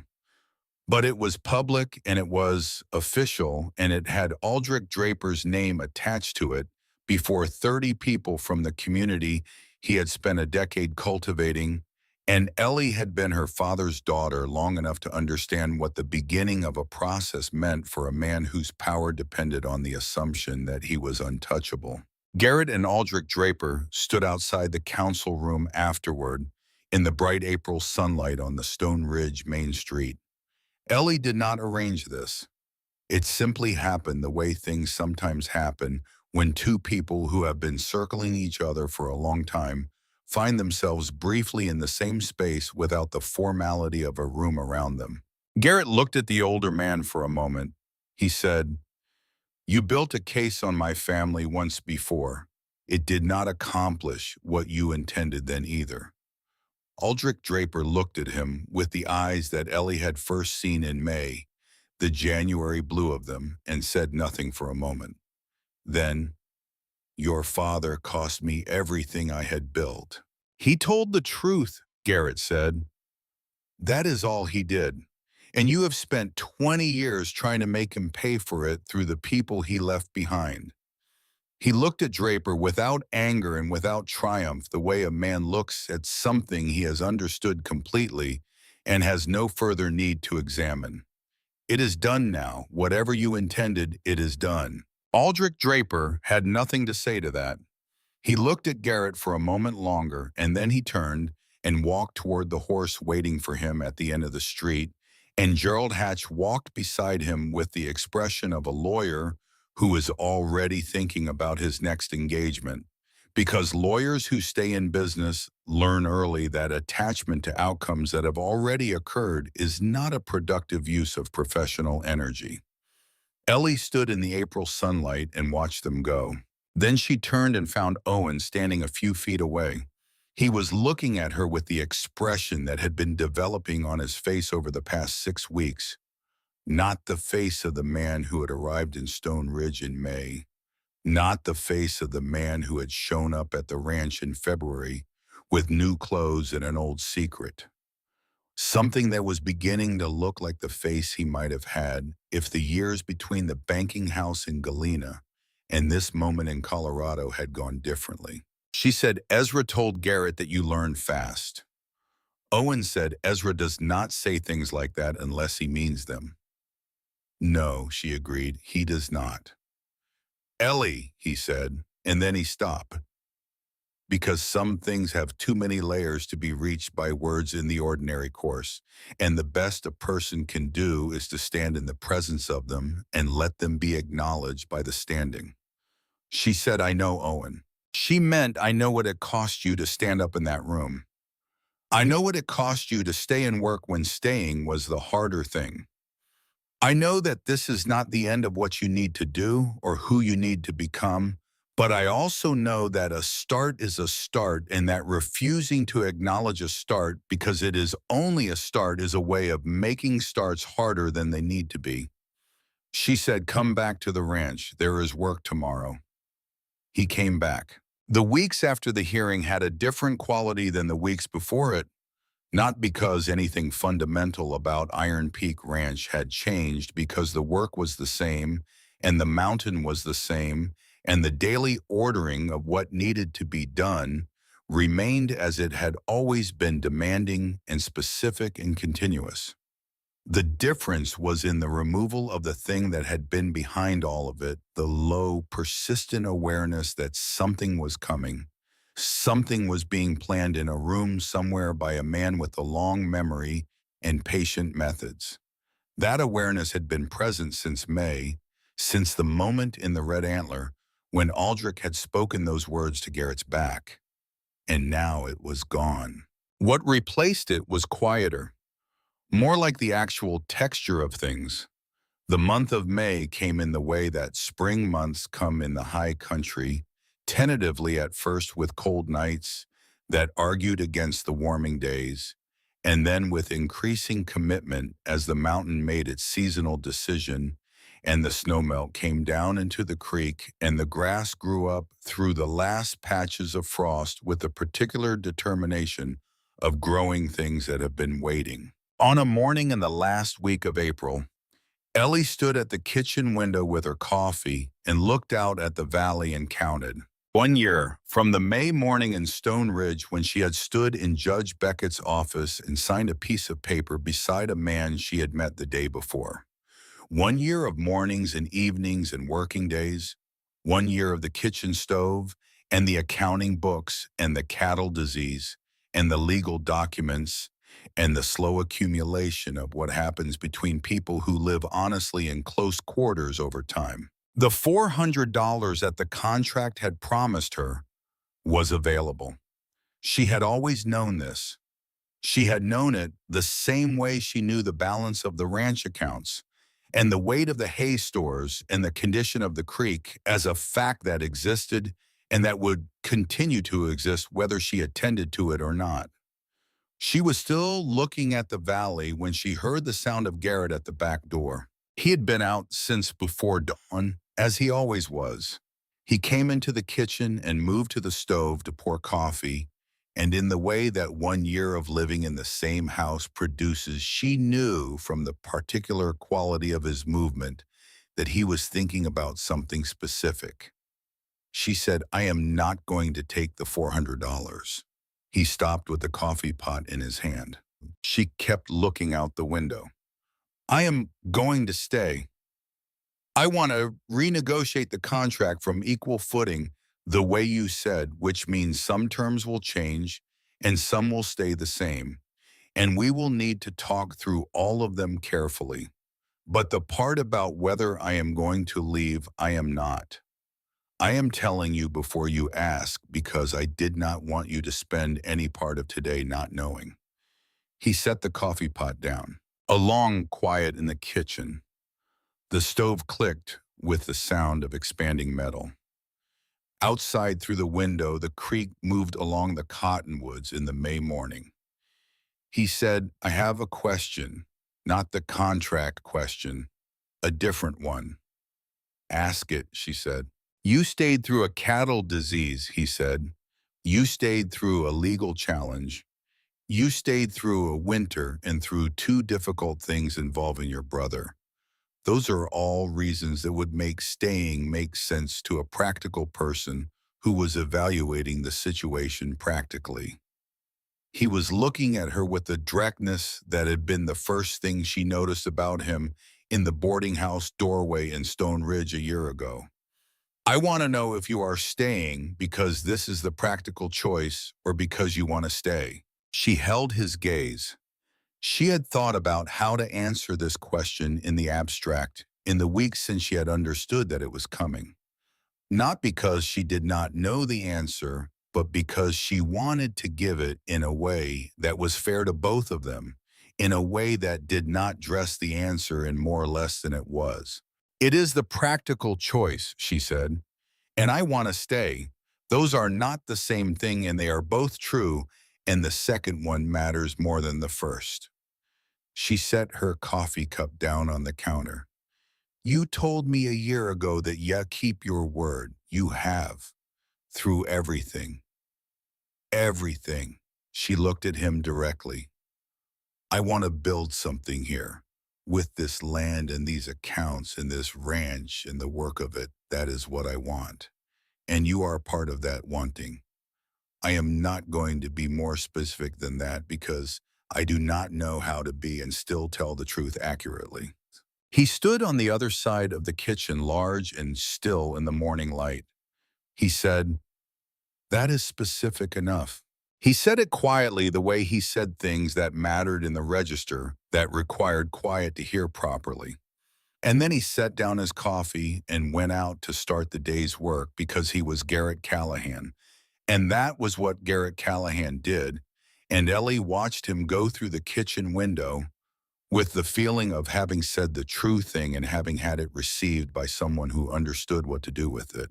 The new contract was written that evening at the kitchen table, with both of them making revisions to a draft, and then a second draft, and then a version that satisfied what it needed to satisfy.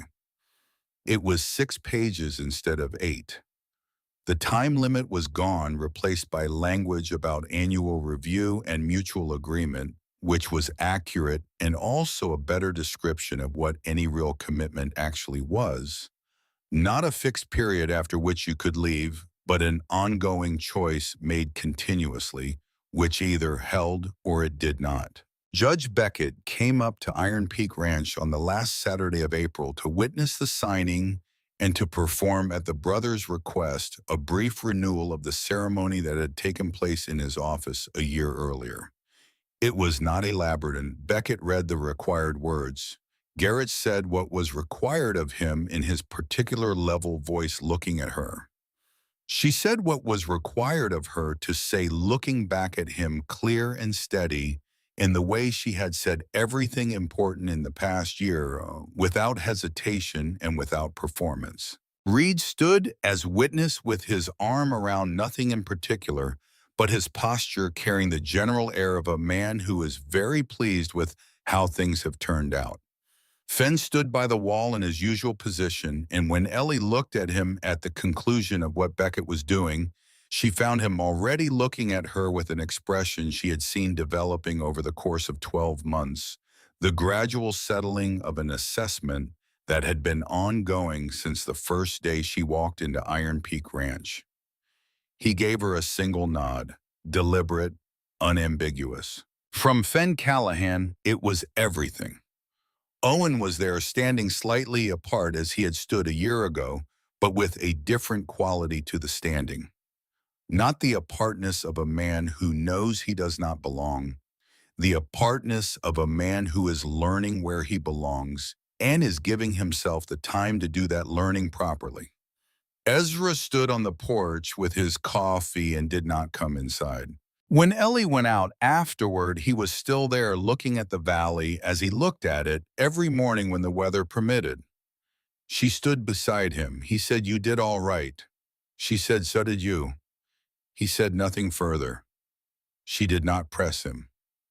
That was one of the things she had learned in 12 months at Iron Peak Ranch, which silences were complete and which were incomplete, and what each kind required of the person standing inside them. The summer that followed was the first summer in which Iron Peak Ranch felt in the full sense of the word inhabited, not occupied, which is what it had been before 3 men in their work, and the necessary machinery of maintaining a large operation in difficult country.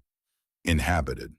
The way a place feels inhabited when it is held by people who have chosen each other, which is a different kind of holding from the kind produced simply by proximity or necessity. The vines in the kitchen garden grew along the fence that Garrett had repaired one morning while Ellie was still drinking her coffee at the window the morning she had told him that she was staying before he could ask. She had planted the garden in May with seeds from Martha Holt, and had watched it come in through June and July with the particular satisfaction of someone who has bet on a long shot and watched it come good.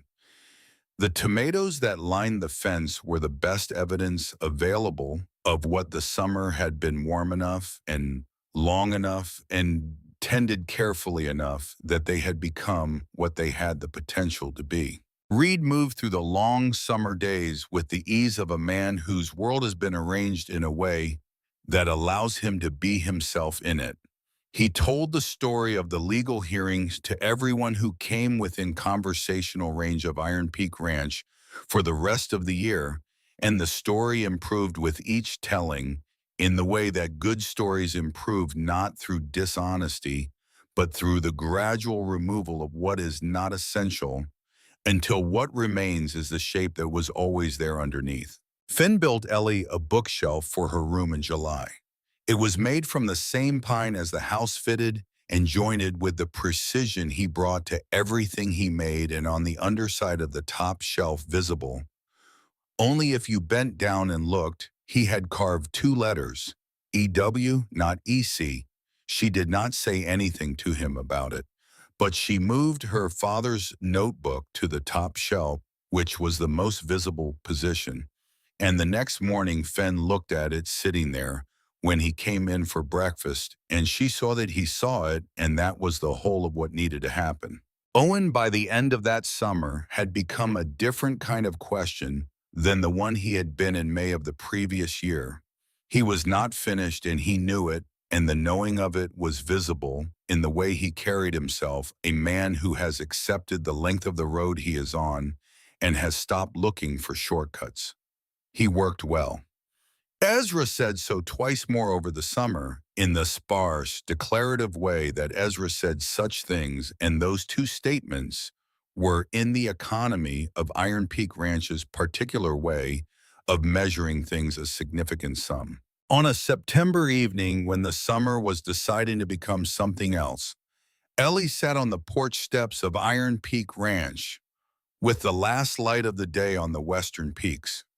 The mountains were doing what they did at that hour, burning at the tube and going dark below the snow on the high ground, turning a shade of rose gold that lasted 10 minutes at most and was different every night. Garrett came and sat on the step beside her, not above, not below, beside. He had a cup of coffee in each hand and gave her one without ceremony, the way a person gives coffee to someone they live with. They sat in the quiet that had become, over the course of 12 months, one of the things she would choose if she were choosing. Somewhere below the porch, in the deep grass of the valley, something moved. One of the horses probably working its way along the creek in the long September evening. The sound was small in the enormous space of the mountains. Her father had told her to use her head before she used her heart. She had done that.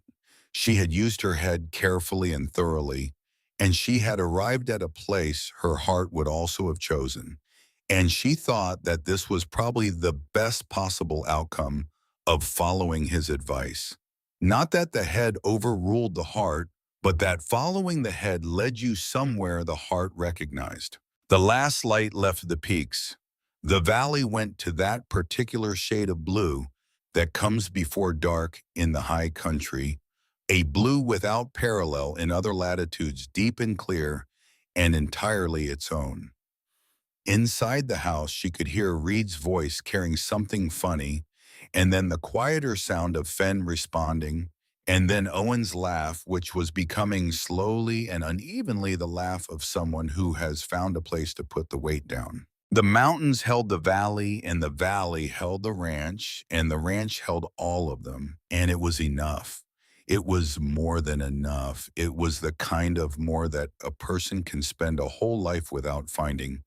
And she had found it in a Colorado valley in the specific and unlikely way that things sometimes happen, not because she planned it, not because she hoped for it, but because she had kept her eyes open and paid attention and made the honest choice when it was in front of her. She drank her coffee. Garrett sat beside her in the dark that was coming, patient and solid as the mountain itself. Iron Peak Ranch settled into its night.